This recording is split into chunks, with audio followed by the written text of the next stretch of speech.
Hi everyone, thanks so much for joining us today. Really appreciate you for joining. Thank you so much for subscribing and liking this video and adding any comments, emailing me at julietaiko@gmail.com. This channel is for supporting women and other disadvantaged groups, really to try and empower in many different ways, and just also share a little bit more about my history, things that I've learned, things that can potentially help others. So that's really the purpose of this, helping others and trying to share some of the knowledge and tips that I've gained. So recently, and also feel free to drink some boba, tea, coffee, whatever, and join me in this conversation today.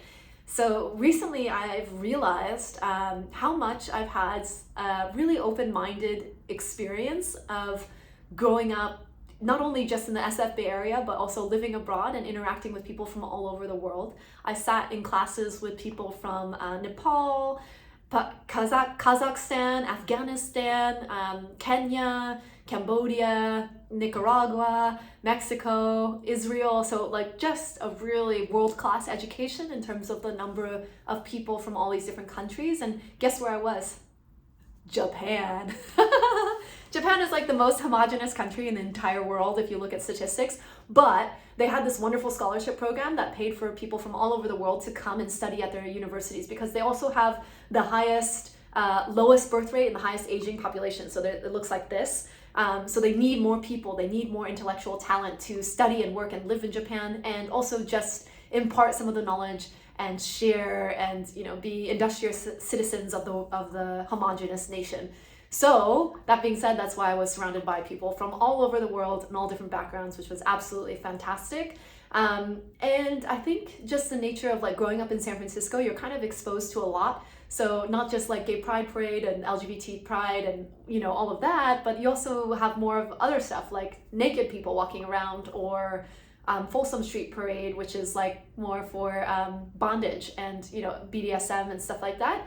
So I think just the nature, and people who go to Burning Man, you know, it's Silicon Valley tech environment too, promotes like creativity, and that sometimes is done through recreational drugs, right? So I think just being completely honest and transparent, I think there are, you know, it's not something I personally do, but I know a lot of people who have.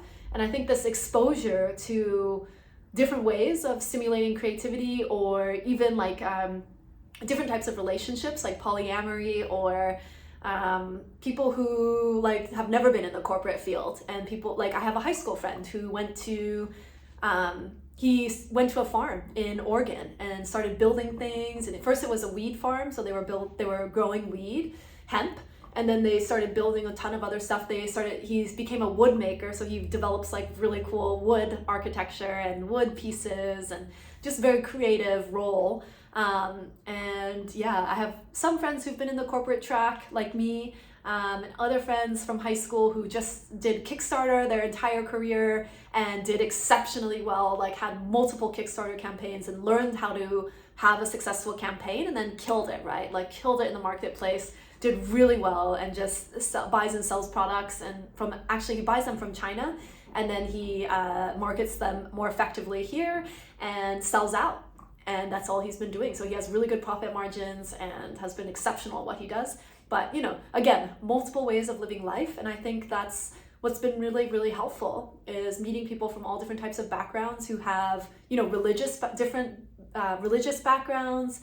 They have different ethnic backgrounds. They have different cultural upbringings. They have socioeconomic diversity too, out of the people I've met. So I've met people who, you know, their great-grandmother by the age of 60, which means that there's a lot more generational poverty generally, not always, but generational, it's usually harder to have, to build a career, let's say, with a couple kids already in tow, right? And so the single biggest indicator of poverty in the US is actually being a single mother.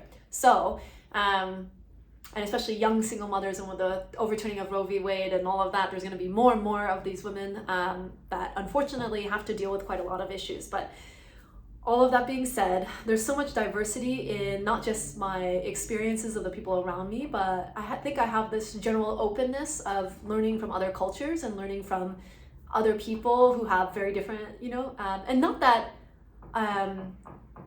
you know, I'm not trying to ever be judgmental or anything like that. And I think that's because I've been exposed to so much. I know inherently we're all judgmental. We are all a little bit, we're not perfect human beings. We're all flawed. But ultimately, like having this exposure and also this willingness to learn and trying to understand and have empathy for people who are completely different from me, even those who are like, really gun-toting, strong Americans who have, who hate abortion and all of this, really trying to understand like where they're coming from, and all of this has been really helpful. Because I think that, the world needs more dialogue, the world needs more empathy from both sides, from many, many different sides. I think in the US, we always think it's like black or white. We also are generally pretty hypocritical in nature, where we like say some things and then in the back, we're actually doing something completely different. So you see that a lot with politicians who are like anti-LGBTQ, and then they're sexting little young boys, right? In their interns and stuff like that. So there's been multiple, or like married men who were very staunch anti-LGBT, and then they're having affairs with young men. So there's like this general hypocrisy within American politics especially, but I think Americans in general tend to not take responsibility for their actions, and that's very different from Japan. In Japan, they are forced to take responsibility. Like, you're not allowed to smoke weed in Japan at all. So if you do and you are caught for doing so, it actually damages your entire career. It's really, really hard to get back and have a viable career, actually, which is kind of sad because it's a little bit too strong in my opinion. But at the same time, at least like they take ownership. So they say, I'm sorry, I made a mistake.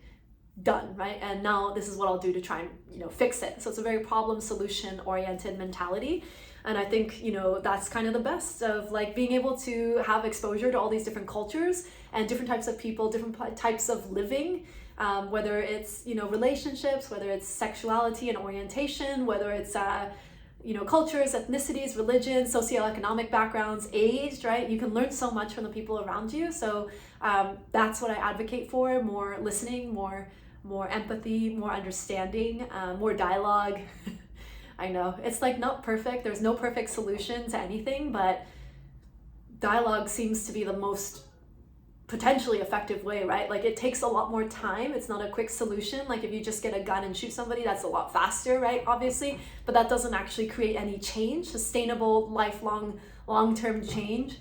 You need to have these like open-ended dialogues with folks. So I think, and sort of break down the reasoning and the rationale. And I think by doing that personally, it's been really helpful. Like this past weekend, I just met these wonderfully young couple who are like changing the game for me in terms of how I think, because they are really interested in finances. They want to make sure they get out of the corporate rat race as quickly as possible for themselves, right? They want to gain as much knowledge and experience as quickly as possible and then get out and do something else. So they're looking into real estate, they're looking into other streams of income, like for them it was crypto and other areas. But it was just so fascinating to listen to these young people who are just killing it, right? They're just so active, so imaginative, dreaming really big and making shit happen. And I love it. I love it so much. It's so inspiring, so invigorating, so encouraging. So very, very grateful to have had that experience. And likewise, it's like, I guess the more people you meet and the more open you are to new experiences of,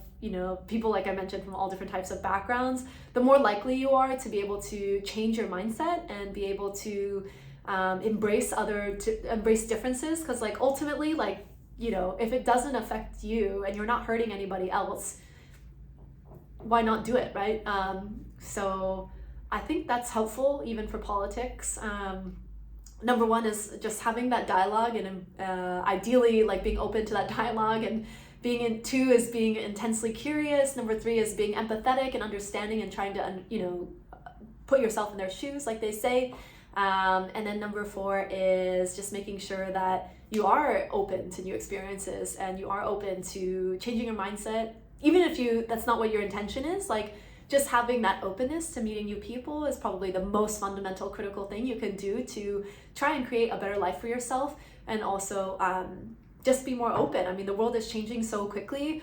People are now they, them. They are not fixated on one gender. So you have to be open. You have to change. You have to like change your mentality. The world is changing so quickly. And that's so important and so critical to the sustainability of our lives. Yeah.